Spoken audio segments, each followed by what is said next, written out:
आयोग में तीसरा इंटरव्यू है, बट अभी तक मेरा सिलेक्शन नहीं है। पीसीएस का पेपर थोड़ा फैक्चुअल भी आता है, तो आप पुराने क्वेश्चन लगाइए, पैटर्न देखिए, क्रैक करने की कोशिश कीजिए। अगर आप अभी नई स्टार्ट कर रहे हैं तो मुझे लगता है आप एनसीईआरटी भी पढ़ें, बट जो फ्रेशर है, जो नए बच्चे हैं, मैं उनसे कहूंगी कि वो लोग अपने नोट्स जरूर बनाएं। हेलो दोस्तों, नमस्कार। मेरा नाम अभिवांशु, स्वागत है आप सभी का हमारे एक और नए वीडियो में। तो दोस्तों, अभी हम उत्तर प्रदेश लोक सेवा आयोग प्रयागराज भवन के पास, जहां पर इस समय यूपी बीसीएस 2023 का इंटरव्यू चल रहा है। तो अभी मैम इंटरव्यू देके अपना आ रही हैं। चलिए इनसे जानते हैं कि अंदर का माहौल किस तरीके से रहा, क्वेश्चंस वगैरह किस तरीके से पूछे जा रहे हैं एंड इन्होंने अपनी तैयारी कैसे की। हेलो मैम, इंटरव्यू कैसा रहा? मेरा इंटरव्यू, मुझे लगता है कि बोर्ड काफ़ी मुझे थोड़ा सेटिस्फाई दिखे और मुझे लगता है कि मेरा एवरेज से एबव हुआ है। ओके मैम, आपका नाम और थोड़ा अपने एजुकेशनल बैकग्राउंड के बारे में। मेरा नाम शीतल है और मैं अलीगढ़ जनपद से हूँ और मैंने ग्रेजुएशन आगरा यूनिवर्सिटी से किया है। उसके बाद मैंने अपना एमए अलीगढ़ मुस्लिम यूनिवर्सिटी से किया है।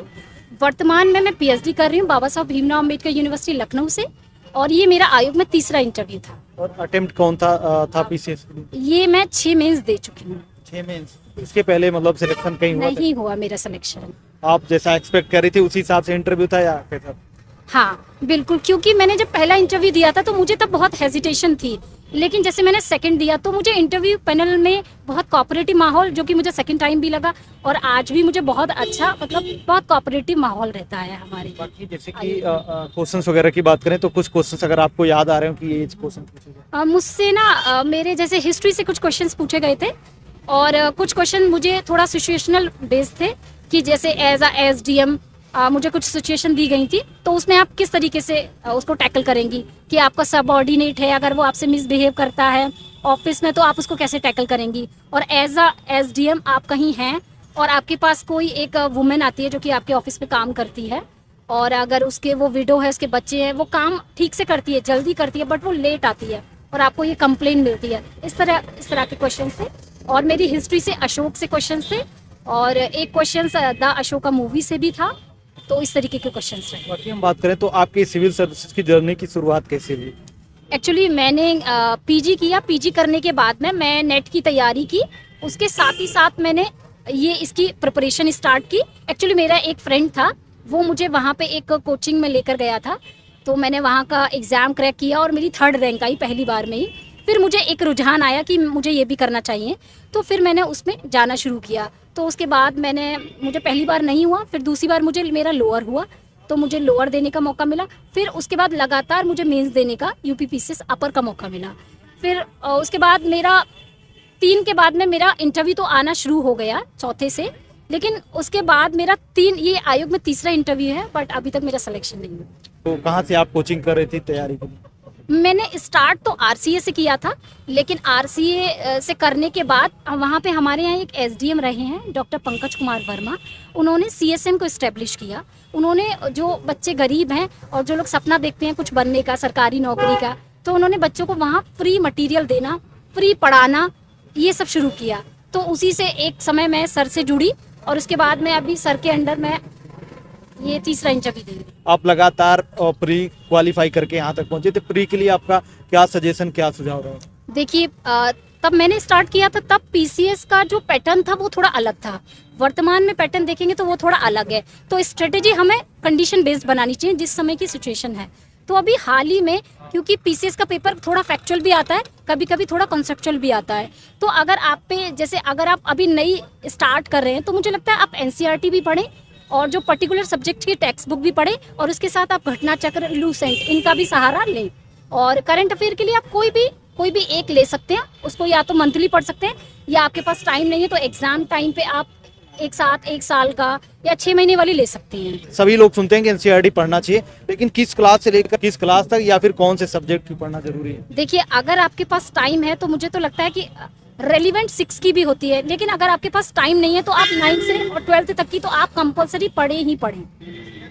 और सब्जेक्ट की बात करें तो मतलब कौन से सब्जेक्ट की ज़्यादा इंपॉर्टेंट है? जैसे आपको ज्योग्राफी की तो बहुत ज़्यादा है कि बहुत ज़रूरी है कि आप ज्योग्राफी की तो पढ़े ही पढ़ें, पॉलिटी की पढ़ें, ये 2 तो, और हिस्ट्री, इन 3 की आपको छोड़नी ही नहीं है, क्योंकि ये बेस आपका यूपीएससी के लिए भी बनाते हैं। आपका मीडियम क्या रहा है? मेरा हिंदी था। बहुत सारे बच्चों को जो सीसेट का पार्ट होता है उसमें भी दिक्कतें आती है। मान लीजिए हिंदी का पोर्शन तो कर लेते हैं हिंदी मीडियम वाले, लेकिन मैथ या रीजनिंग का क्वेश्चन आता है तो बहुत सारे लोग के लिए प्रॉब्लम करता है। तो उसके लिए आपने क्या तैयारी कैसे की थी, कोई बुक्स वगैरह? आप कोशिश कर सकते हैं। देखिए पहले तो आप अपना ना सी सेट का ये डिवाइड कर लीजिए कि हिंदी का इतना क्वेश्चन आ रहा है, इंग्लिश का इतना आ रहा है, रीजनिंग और इतना मैथ है।